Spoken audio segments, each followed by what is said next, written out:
Okay, I'd like to call the Finance Committee meeting to order. Assignment for request for council action, we have 2040, 2020 SPCA contribution request, 2041 amend codified ordinance 94306I cemetery, 2042 purchase of 2024 truck F-250 truck for parks, 2043 recommendation to rezone 1088 South Court from R3 to CS, 2044 budget amendment municipal court, 2045 grant application request drop-off recycle project, 2046 grant application request assistance to firefighter grant AFG. First one we have is 2020 SPCA contribution request. I think, Paul, you've been working on this? Yes, sir, I have been. Thank you. We've been working with the SPCA for a number of years now, and I'll tell you, the improvements that have gone in and the level of service that they've added to the city is just astronomical with the new facility down off of Guilford Road, the number of intakes that they have, and with the budget numbers that they work with, they've come a long way in keeping things under control. In the past, let's see, last year, we donated $88.50. This year, I'm asking for a little bit more than 2%. I'm asking that we donate about $10,000 for the SPCA for their purposes to use for the coming year. The report that was handed out with the original packet had a few errors in it. We've had those revised, and I believe Kathy sent out a new packet to everybody. I don't know if it was the whole distribution list. I know council received it, but okay. But there is an updated list out there. Okay, it's revised down a little bit. Okay. We have Tom Jenkins, the executive director of the SPCA, and Hub Marcus, one of the board members here this evening. If you have any questions, they'll be glad to answer them for you. Welcome, gentlemen. Thank you. Is there anything you'd like to add from what Paul said, or how's things going? Or? I guess I would, only Okay. because I think one of the glaring things that was on this report was the fact that there were a lot of rats been picked up. And unfortunately, they're animals. And we have to, when the call is made, we have to go take care of it. The problem is this woman doesn't seem to want to listen and do anything about it. And so I think it's good that maybe it comes to this body from the standpoint that, maybe something can be done on a legal standpoint beyond what we can do. So it's a mess. And we basically tried to wash our hands of it, to simply say, she just keeps doing it. And they, as long as you have males and females, there's lots of them produced. So. And this is within the city limits? Mm-hmm. Yes, right down the street. I think it was 61, correct? Is that the number? Isn't it your ward? So, Mr. Huber, or Mr. Gladys? Yeah, if we know the address, or it's a property maintenance issue, we'll address it right away.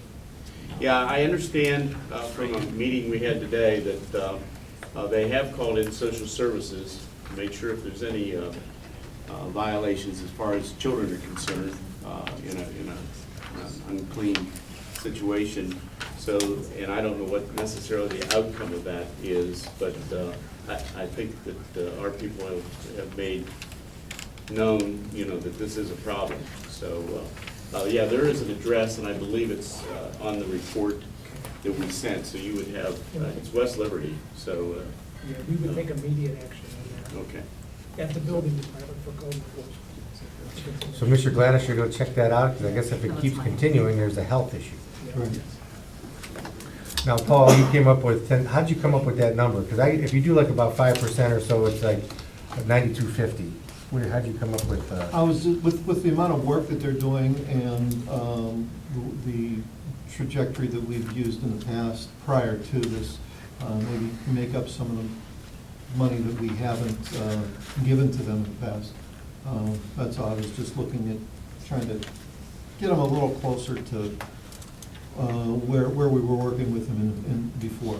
Does I remember correct, I don't remember, We're I getting mean, between 2% and 2.5% in the past, yes. right. Right. Just want to try to bring it up a little bit closer. So when you bring it up a little bit, are you saying from going forward, you're gonna bring it up a little bit? No, In the no, future I years? just. There's only so much money, that's why I asked. And I- so, Budget somewhere. where's this money coming from? Nobody ever brings us up. There's stuff he wants to do. We did receive $75,000 from the government, that's the difference. All right, gentlemen. So where? Well, with from the general fund is where it can come from. We've got some extra money that came in with the fuel tax increase. Maybe we can spread that out just a little bit to help these folks out here too. That would be one place where we could use some of that money. Thoughts? First of all, I appreciate what Paul's done working with the SPCA, because it really has made it, clear to us, what the service is that we're getting, and not, just a general idea of what it is. And secondly, as we've discussed before, the mayor and council members have, the increase that Paul's asked for is reasonable. When you consider what it would cost us to provide that kind of a service, there was an issue I had, or someone called me, a resident called me a few months ago about a dog, and who did I call?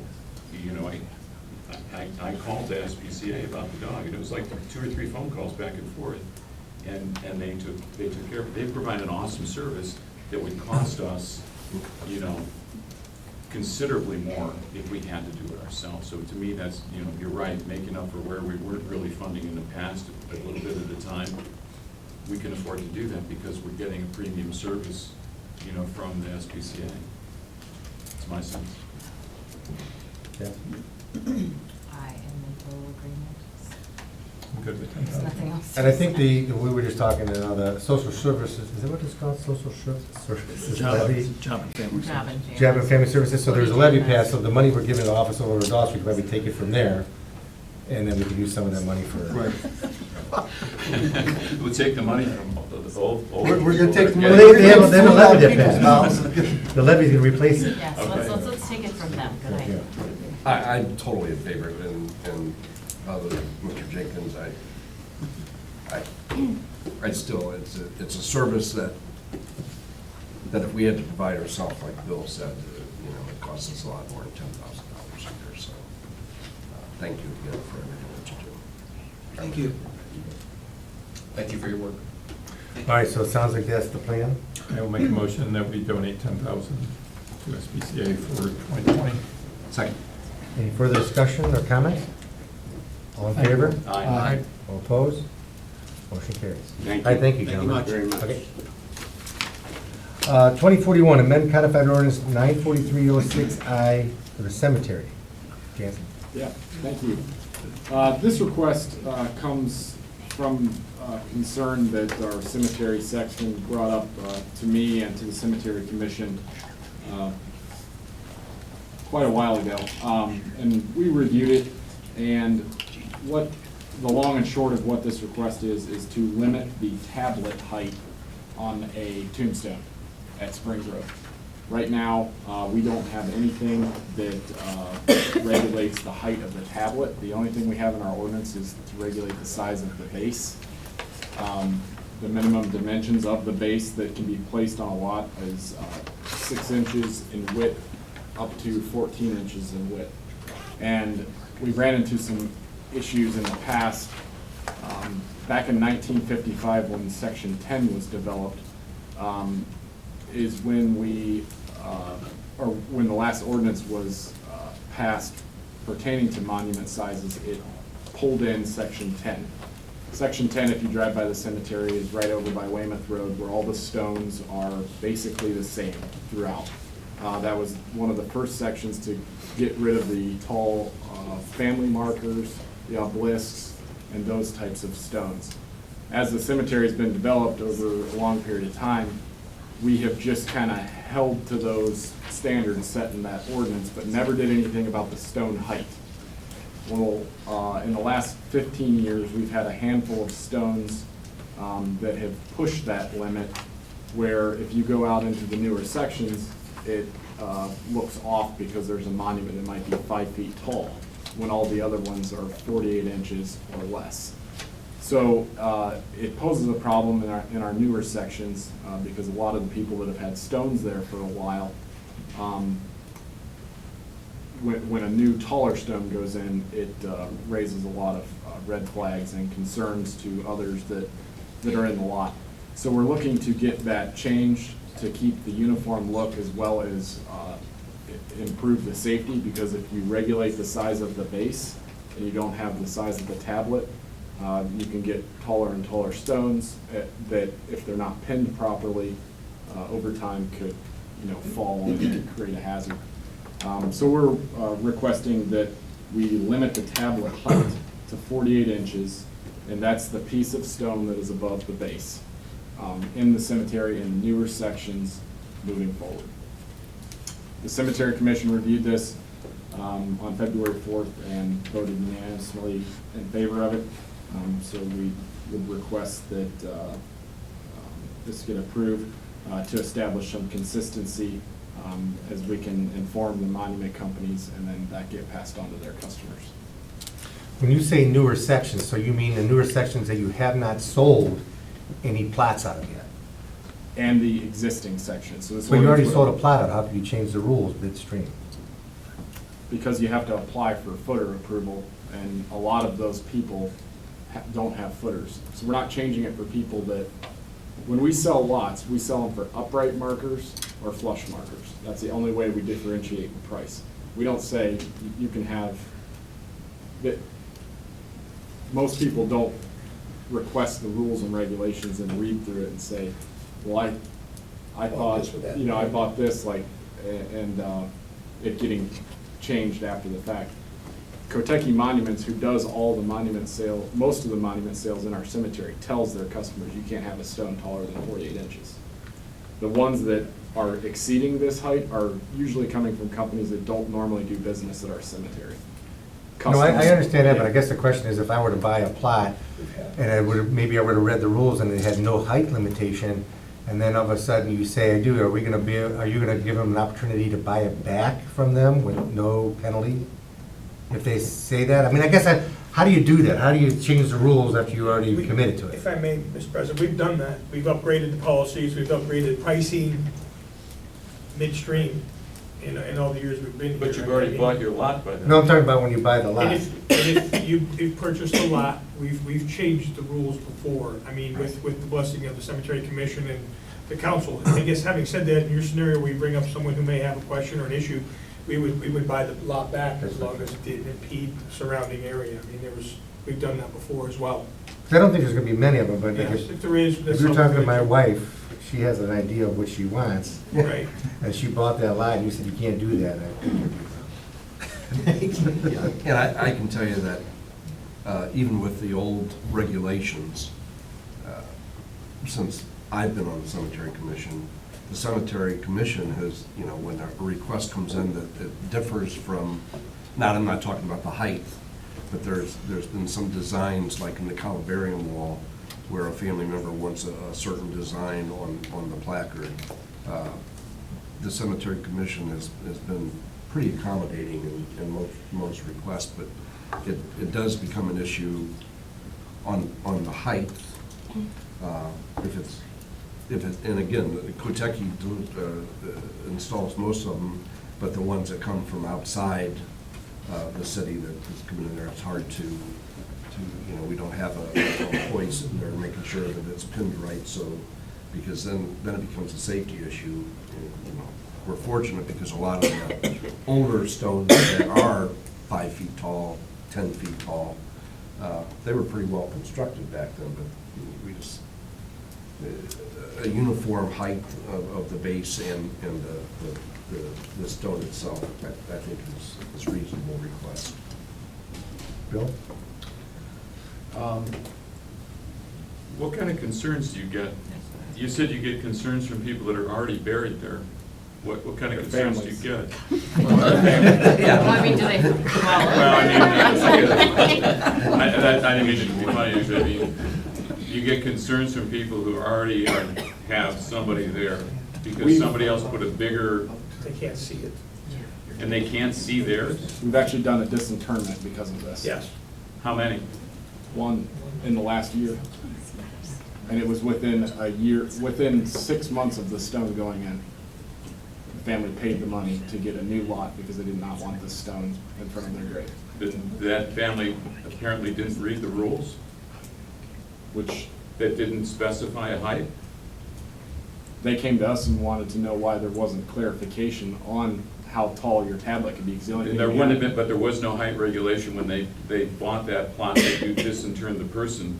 So if they read the rules, they would know there was no height limitation, right? Correct, yeah. Correct. So anybody that's there now already knows there is no height limitation.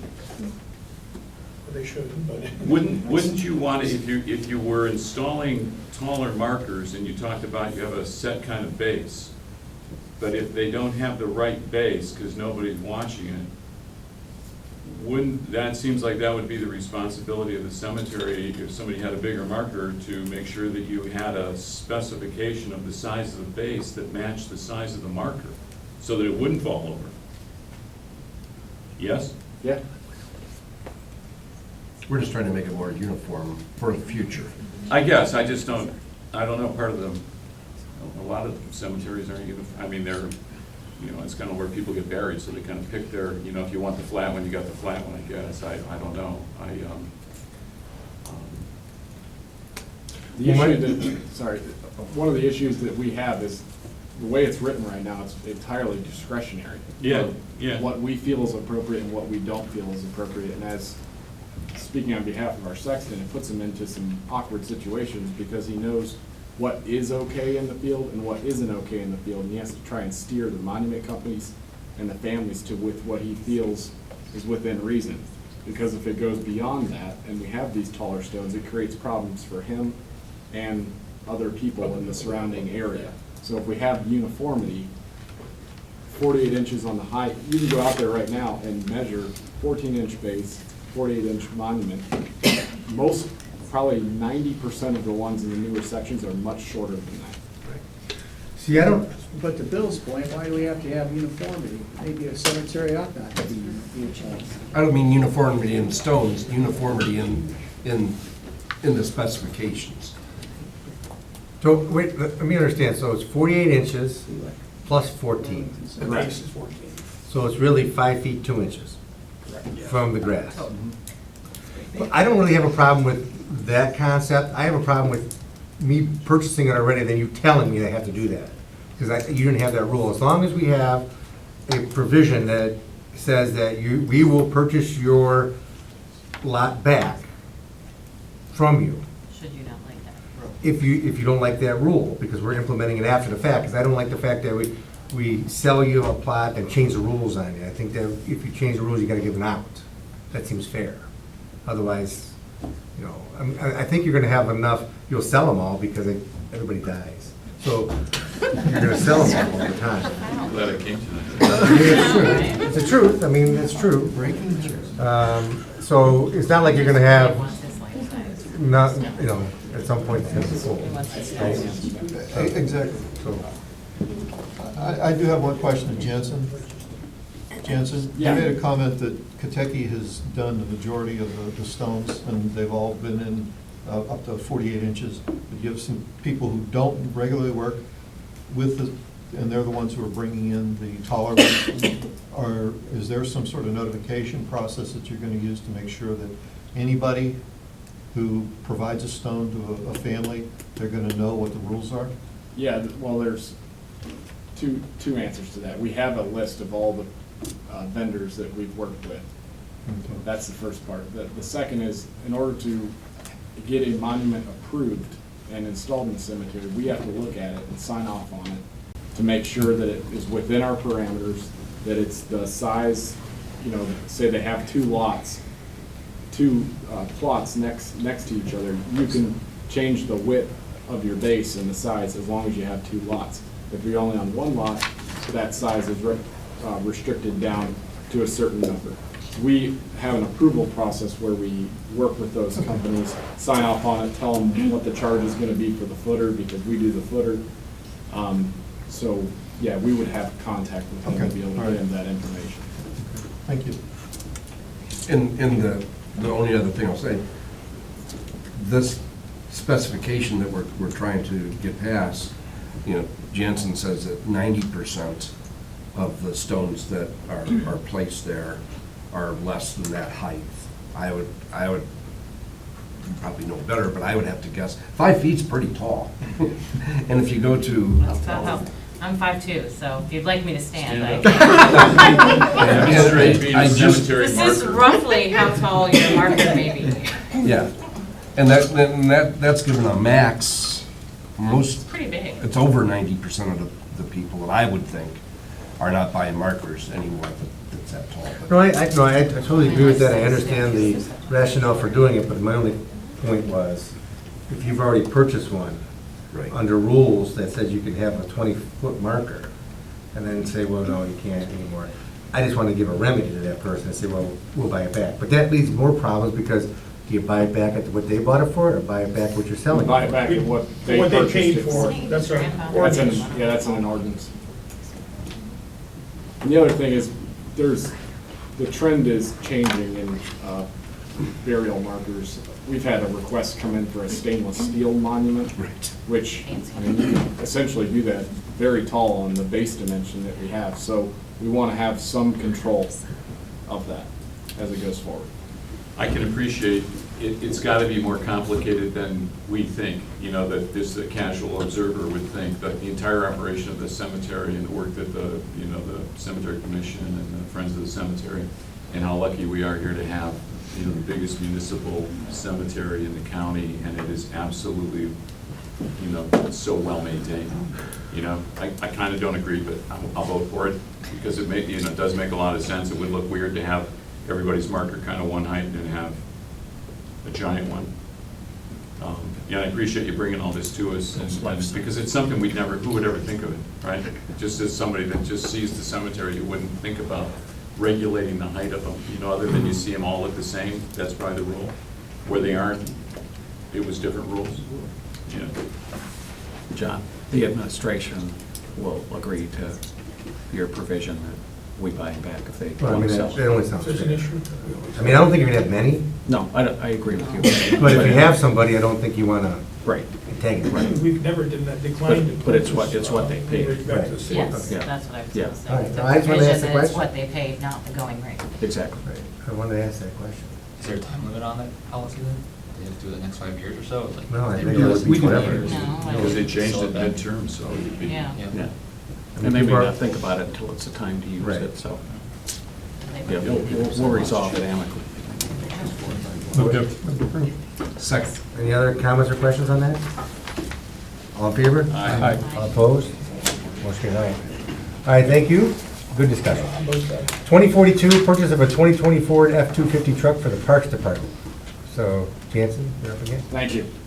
This request is to purchase a new truck to be used by our parks maintenance staff.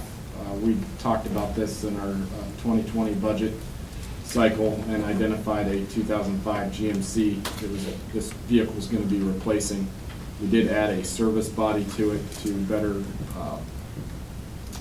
serve the public and respond to issues in our splash pads and parks, so that we can include most of the tools that we need out in the field on this. And we're going to be using carry forward funds to offset that expense. This is being purchased using the CUE Purchasing Association contract through Montrose Ford. And I did double check through Sourcewell, and this particular contract was much more in our favor for this purchase. Okay. Questions? Move to approve. Second. All in favor? Aye. All opposed? Motion carries. 2043, recommendation to rezone 1088 South Court from an R3 to a CS. Jonathan, you're back again. Yes, thank you. As you said, this is the Planning Commission, on February 13th, 2020, the applicant for the rezoning at 1088 South Court Street went before the Planning Commission to rezone their property from R3 to CS, Commercial Service. After reviewing the applicant's request and staff's report, the Planning Commission recommended the requested rezoning for the City Council legislative process. In your RCA, you've got the packet of all the information from the planning commission process, and then a tentative timeline for this rezoning to proceed through the legislative process. Thank you. Thank you. Paul, as a member of the planning commission, do you have anything to add? Nothing to add other than it was a good conversation during the hearing. This is the third time they've come to the planning commission, or to city for the rezoning of this. They have, how should I say, tightened up to where before it was pretty broad-based, wide open for the, whatever they wanted to in the commercial, down to a very specific set of types of businesses that can be here. And the commission felt that this is a good, how should I say, good zoning criteria for this particular property for what they want to use with the ATM kiosk. And anything else that they would want to do, they would have to come back to the planning and or BZA to get city approval for anything outside that set of criteria. Correct, and this is the entire parcel, in other words, telling Yes. us of portions of the parcel, entire parcel. The two questions I had, Jonathan, one, I know last time because it came, the planning commission having voted it down, when it came to council, it took the 6-1 vote for the rezoning to pass. This is going to be different this time, correct? To be consistent with the planning commission recommendation, if the council voted to approve the rezoning, would just take the simple majority. Okay, so that was one question. And then if it does get, if council votes to rezone it, what's the site plan process now? Will that come back before planning commission?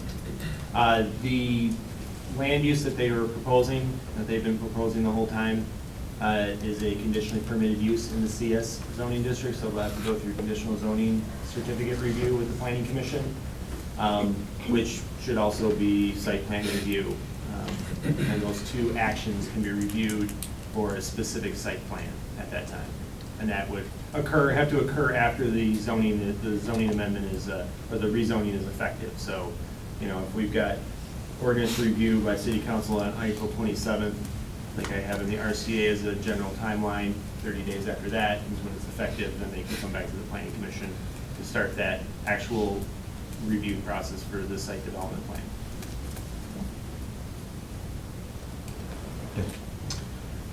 And I know there's, through the request, there's going to be a public hearing in April, but Paul, through the planning and zoning, was there residents there? Yes. That represented? Yes, there were there. Are they in favor of the? They're not in favor of any. The residents there from Pinewood are not in favor of any rezoning of that property at all. And I think their biggest concern, any continues to be the traffic on that. Sure. I mean, I understand their concerns, I just. And to address that particular issue, I brought it up at the meeting, and when it comes time for the site plan review, I will fight for it, and that is right turn out of it, right turn into it, no left turn in or out of it at all, because we don't need somebody tying up traffic for $10 until such time as the road is widened and, you know, the traffic concerns are addressed in that way there. And I know the mayor put a request in with along with Montville Township to have a traffic study done. Yeah, actually, it was the Medina County Commissioners wrote a letter, Montville Township wrote a letter, and then I wrote a letter because we had been hearing of these issues, at least from Sturbridge to High Point Drive as well. And we met, actually had a meeting with ODOT, the director, deputy director of the Ashland Post, came to Montville and met with us. Originally, we asked to go to Wedgewood, and then Montville asked us to go down to their township limits, and then ODOT decided on their own to go all the way to 76, which is better yet, plus the accident numbers are increased when you get down closer to the highway. But just for council's benefit and for the public's benefit, I don't want that letter to be misconstrued that is saying that this zoning should not take place. Correct. What the point of my letter was is the public safety director for the city of Medina, which provides fire and EMS service, police, in the northern portion, but fire and EMS throughout most of that region, is it's not safe to have public safety officers on the sides of the road or on one lane of the road and trying to maintain 2 lanes of traffic. That the volume of traffic is justifiable to create a wider road with at least a dedicated left turn lane, if not something more than that.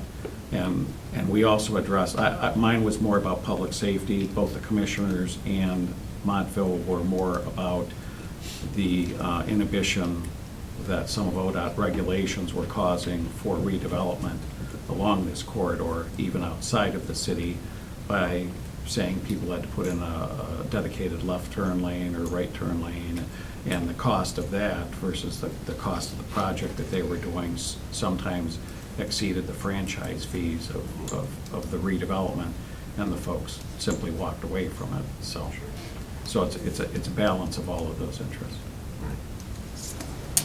Thank you. Yes, sir. Other questions? So I guess we'll go to the public hearing, that's what, April 13th is the next, start advertising for that? Okay. All right, thank you. Now we got 2044 budget amendment, we have 2020-02 municipal court funding CMAR courthouse project. Do you want to collapse the discussion of this into item number 8, because it's kind of dependent on that? Yeah, I guess, yeah, we could do both together since they are, because it's 50-50 share between the city and the court to pay for the $37,200 or something like that. We rounded it to 38. Oh, 38, yeah, okay. 38,000 for that, so Keith? do you This think- is just the budget amount to pay for it, I guess. The discussion Yeah, is that, on- I guess it went through we were waiting for the county commissioners to make a determination of how they wanted to move forward. The last meeting we had, a few of you missed it, but it was a council of the whole and the county commissioners that discussed the project to have a determination of what is happening and what direction are we taking. There's a meeting tomorrow at noon that's going to discuss that a little further as far as where we're at and how it's going to mesh together. That means the county and the city portion of it. We're kind of viewing it still as one project. We want to make sure that the efficiencies are obtained. We don't want it to be two separate projects that would not be beneficial to us because we could build another project somewhere else. We have to obtain those efficiencies and combine uses of space to make it financially advantageous for the city. So I think that's what we're going to probably discuss a little bit with the architects tomorrow. But in order to determine that, we need to know what it's going to look like. And we need to know the costs associated with that, and that's what the construction manager at risk would provide us, would be an idea of the cost, because we do have a cost in our mind of what we would like to spend on that, and we've kind of stuck with that for 20 years, or maybe not that quite that long, maybe 10 And years. at that meeting, we gave them that $8 million cost is, we don't want to go any higher than that. Right, we don't want to find out, well, it'd be 10 million, because then it would be not feasible, really, for the city, because we showed that we could build a $9 million building on our own. So it has to be some type of benefit. I think we've looked at that. Mr. Huber, I see you back there. You, I guess, have to amend ordinance 9819, which is the subject of litigation at this point. If you need to expand the amount of money that was authorized in that ordinance, in light of a couple of the issues that have come up, don't pass this ordinance with an emergency clause, let it go into effect in 30 days. The other thing is, I've talked to a couple of you about it, but as the reality of a combined courthouse up on the square begins to take shape, and you're going to talk to the architect tomorrow, I need the council to know that in my department, we discussed this, and as a law department, we can't function located where we are here at City Hall with the idea of marching 2 blocks up to the court, because we have 20 trips or more to that court to run our operation every day. And the kind of weather we have, basically my office needs to be within a short distance of that court that we're serving, which we have right now, but we will not have if we're up there. So when all this starts to coalesce, I need the council to know that our office has got to move. Into the court. Well, maybe not into the court, but within short distance so I can get Yeah. there, because we have multiple trips with paper, back and forth on hearings. It just goes on and all day long. And if you want to see how it works, come up to my department and watch what we do and do it back and forth, get an idea how much travel there is. I think the discussion that we've had or were previous to the designs that were made, I mean, I think there's gonna be areas that'll permit that to occur. Now, I'm not sure if Mr. Huber is saying that, and I don't know if he knows yet, the entire department would move out, or there'd be an area there that they could station themselves for the period of time that they would be there, on the days that the municipal court would be having their hearings. I can't think that's- actually imagine that we would be allowed to be, or it would work out being in the court building itself. I'm thinking more likely we'd have to be relocated to someplace real near, close by. I don't know how, based upon what I've seen, there's room for a operational prosecutor's office to be in the courthouse. But I don't know, I haven't seen anything that defines anything. Neither have we, that's why we don't know the answer to your question. I think that could be a possibility, because again, I mean, is it I don't know personally if you're there 5 days a week, if there's just special days, or how that works as far as the hearings are concerned from your department. Well, it's every day. Right. We're But it's not every. 1,600 cases get set a year. We've got lawyers every day back and forth on these criminal cases. And it's different lawyers at different times, correct? Correct. So we'd have to figure out, and I guess I don't know the answer to your question yet, the functionality of that. I have no idea. And I know what Mr. Huber's saying, but I don't know the answer.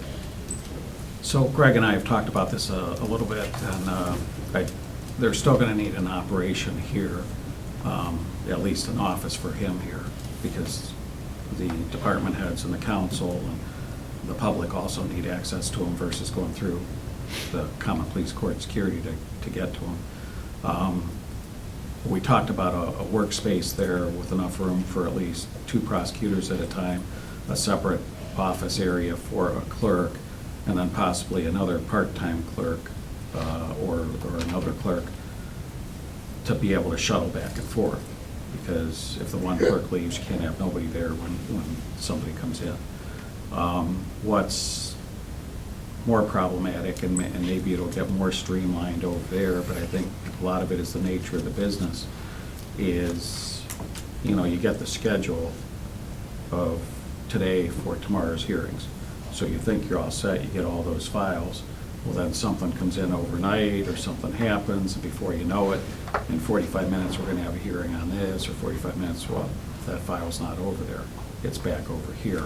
So there's gonna take some coordination and some adjustment as to how to make that work best. I have talked to Scott Miller. I don't think there's an interest. In fact, they asked the Brents that are Carroll whether it made sense to them to put the county prosecutor's office in the court. And they feel that the prosecutor's offices should be separate from the court, just for appearance-wise, because otherwise it could have freed up that building that they're currently in for other uses. So again, I think we need a workspace there, and then we have to determine the best place for the office for the law department. And we also got to see how that would impact the cost and all that to make a determination. I mean, that's Right. part of the process. Well, that would cut into the, I understand why you need it, but that would cut into the efficiencies, I suppose, that we're trying to get out of it. If we have to have another clerk, and we have to have another workspace. Well, it depends. I don't know the answer, because as time goes on, I know technology changes things, and I would imagine in the future, there'll be a lot more on the computers where there wouldn't be paper going back and forth. It would be accessible by computer, all the information you need regarding your case, and who knows in the future how that'll change. It may change even more than that, so I don't know the answer. I don't know, ever since computers came along, initially, people thought it would eliminate all papers, and I've not seen a reduction. I don't know, I've never seen a reduction in paper since computer. I think we use more paper. Well, I agree with you, It Bill. all depends. My We've gone to niece a graduated from computerized med system school. across the road, and it has been nothing but a holy headache. We were way better off, in my opinion, when we had paper files, and we didn't have the nonsense that you have now with the computerization that we've Well, the only thing I could say is that in council, we saved, I was No paper. I was just. I think, a forest. And Kathy, Yeah, or two. Kathy can attest to that, how many copies she used to make for us Yeah. versus Oh, yeah. putting them in. Yeah, it's all on this. But I was gonna say, my niece graduated from med school here a couple of, 5 years ago.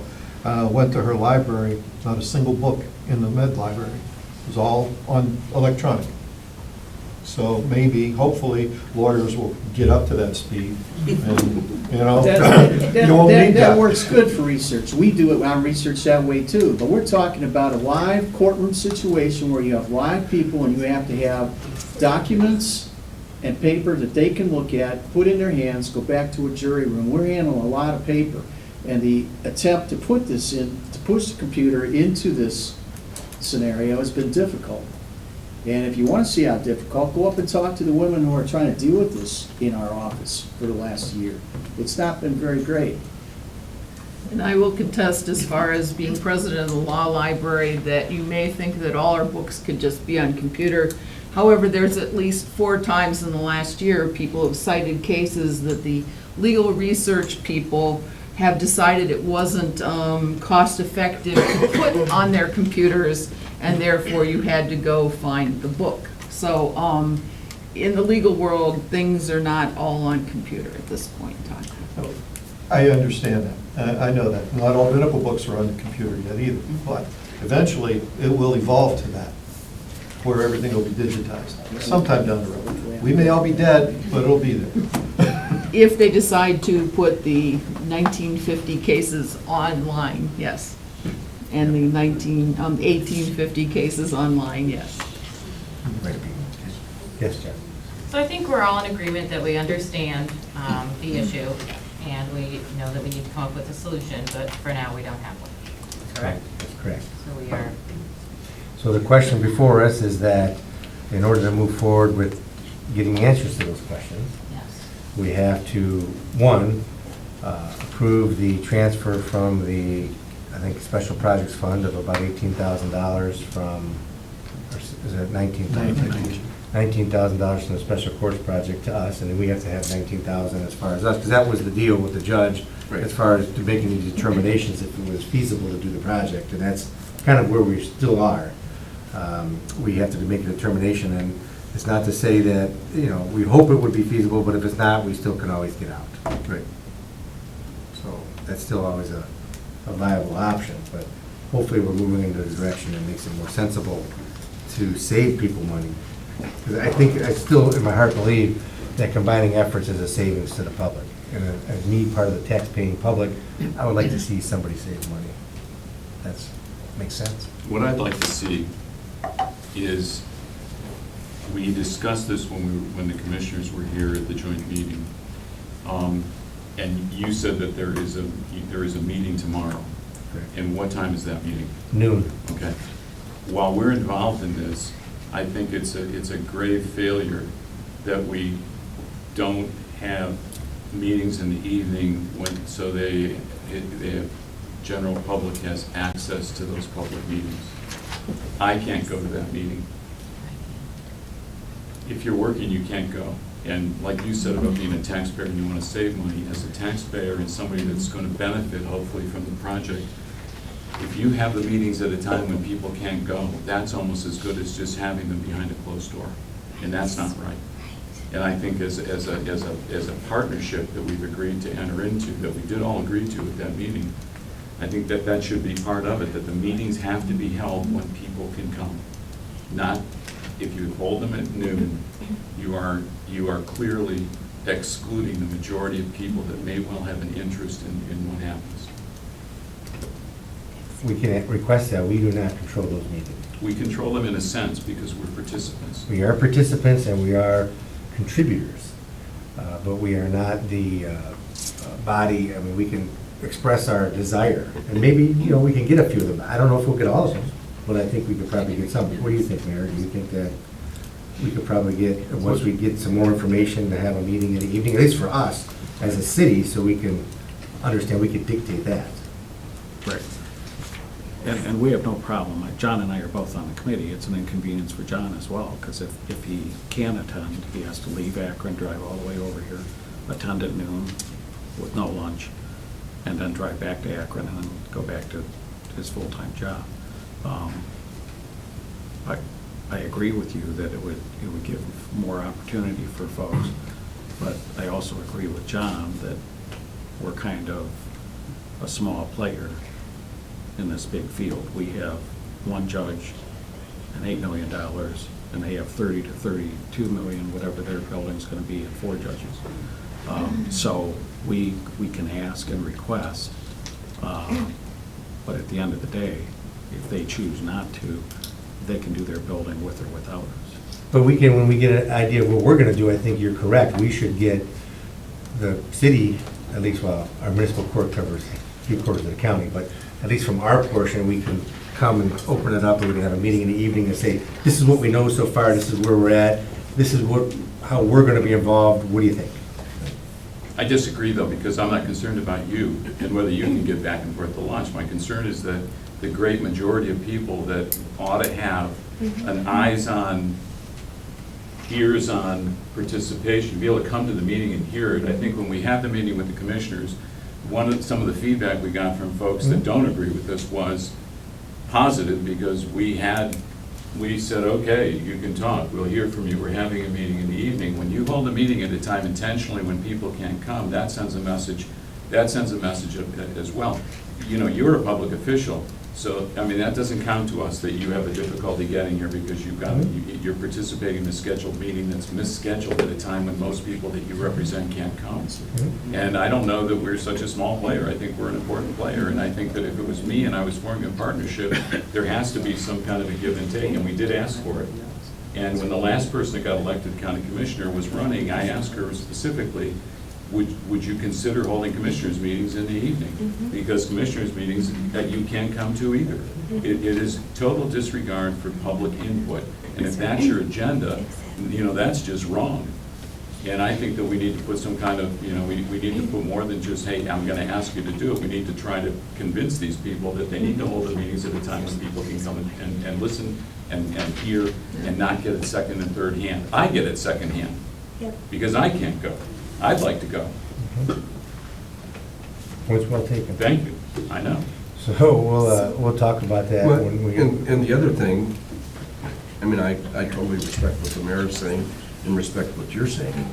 You know, we always have if they're not willing to change the meetings, and I'm sure some of it has to do with the architect when they're available.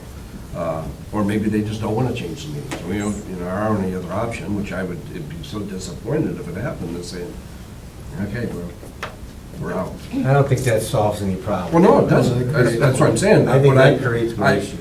I think we've moved so far along. I respect what Bill's saying, and I understand that, but is it going to be a deal breaker? That's my question.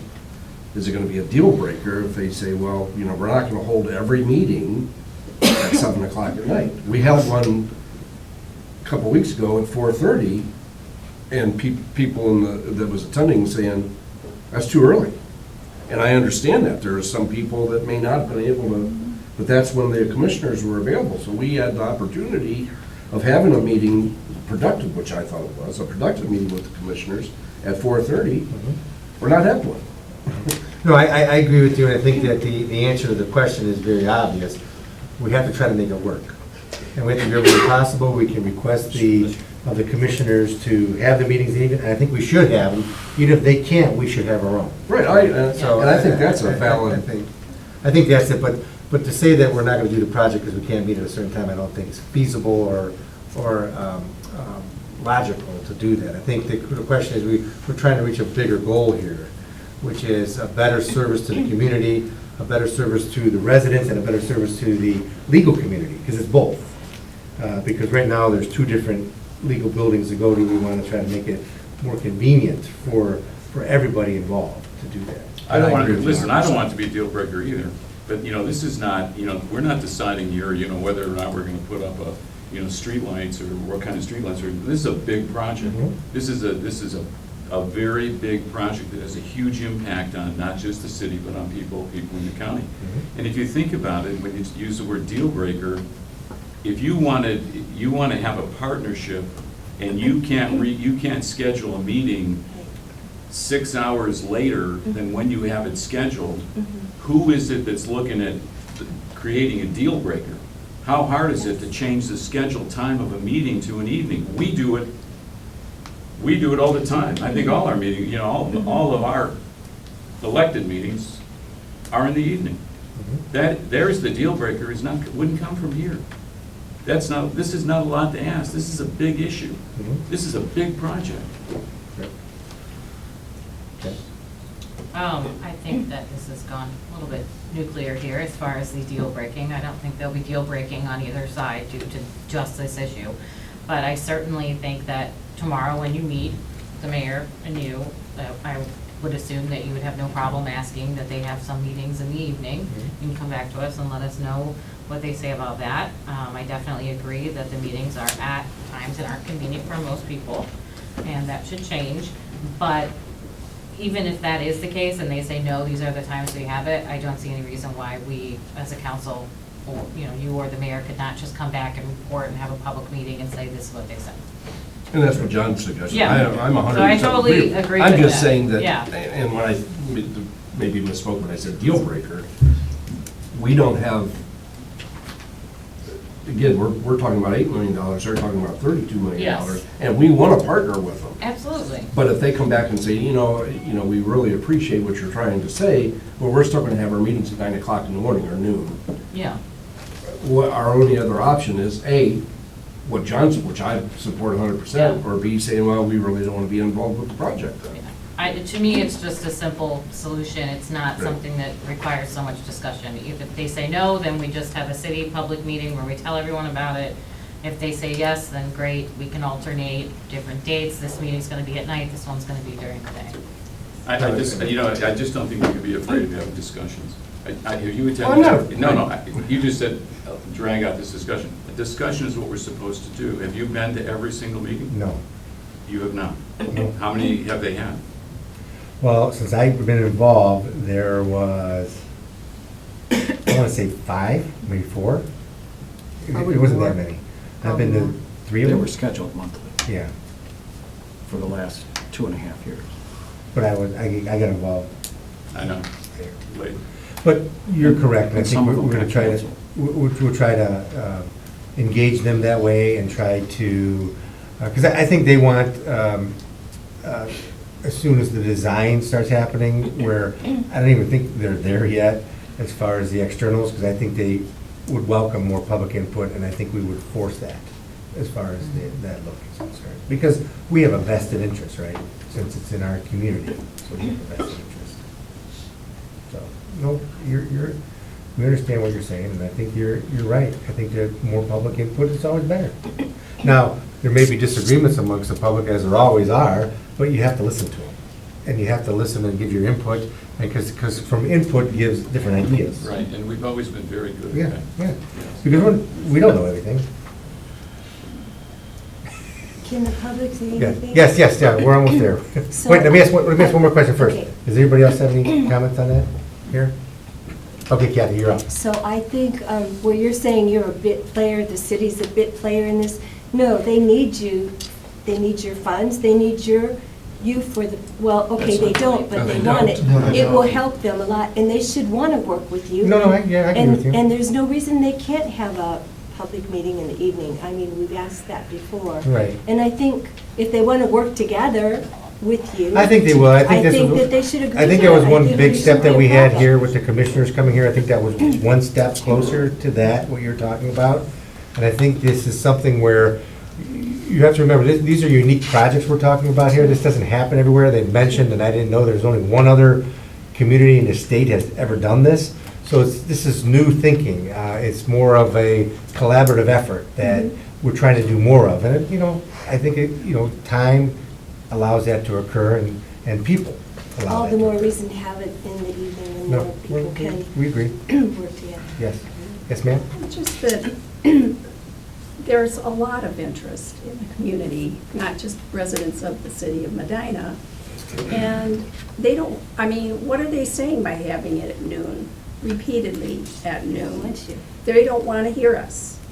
Okay, they don't want us to attend the meeting, they like the way it goes. That's what I get, because they live in the same county as I do, and they could have a meeting in the evening.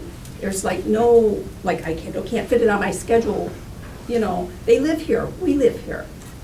So they're the ones picking a 12 o'clock in the afternoon meeting that's even difficult for you guys to attend. So that's my opinion. No, we understand, and we kind of agree with that. I mean, we would like more public input, but, and we'll talk to them about that, and I think maybe they've been under the impression where they don't even know what they're doing at, how do they know what the public wants? But I disagree with that a little bit and thinking, well, if you had more public input, maybe you could, it becomes clearer what you want, but that's just my opinion. So, we'll see. So, so the first thing we're going to talk about, because we're taking these together, so the first one will be the budget amendment for approving the municipal court funding through the special court project of $19,000, so that's 20044. Move to approve. Second. Any further discussion on that? All in favor? Aye. All opposed? Motion carries. Now, we need to do to number 8 is 2022, the combined court project by amending ordinance number 9819. And I think, Mr. Huber, you said amending the ordinance to allow for additional funding under that ordinance, correct? I need to know how much. 19,000. No, 38,000. Oh, I'm sorry. 38 total thousand, because 19 of it is us and 19 of it is coming from the court. So we need to amend it to increase it by 38,000. Oh, right. Everybody understand that? Yes. Okay. So I'll make a motion to amend ordinance 9819 to increase it by $38,000. Second. Any further discussion on that? With 19 coming from the court and 19 coming from the city. All in favor? Aye. All opposed? Motion carries on that one. I'll keep that. Thank you. Now we go to 2045 grant application request for drop-off recycling project. Is this Mr. Pacoli? Thank you, Mr. President. So this should not be confused with the solid waste district drop-off recycle bins. This is for front loader sanitation department. It's the first time we're applying for a OEPA grant. It is for the use of recyclable materials such as cardboard and the brush route. As you recall, we received a letter from the county saying that we weren't source separating, so we've been operating several different trucks with rear load capacity. So short, out of $286,000, we talked about a front load purchase in the budget process. This grant will pay toward $100,000 if successful, leaving the city to pay the remainder, $186,000 for a front load truck. Okay. Questions? Pretty well explained. When do you think we'll find that answer out? How long? The grant? I think within a couple of weeks. Oh, really? Yes. Move to My approve. understanding. Second. That's good. Any further question? All in favor? Aye. All Thank you. opposed? Motion carries. And finally, 2046 grant application for AFG assistance to a firefighter grant. Chief? Thank you, Mr. President. This grant request is for replacement of our breathing air tanks. They're at the 14-year-old mark. In fact, this is the same grant we applied for last June. We made it to the second last round before we were cut. We're hoping to have a little more success this year. Total cost of the grant is for $443,467, and there's a 10% on the city's end, but this would replace all of our units, spare tanks, and face pieces throughout the whole system. And the 10% I know you have carried forward funds. Yes, sir. So, any questions for the chief? Just one, again, the 443,000, is that the amount of the grant? That's the total amount we're going to request. Okay, all right, and out of that, 49,000 comes out of the city's coffers? Yeah. Okay, all right, thank you. Which is his carry forward. Correct. Okay. Move to approve. Second. All in favor? Aye. All opposed? Motion carries. All right, thanks for coming, and we'll go up to council meeting here.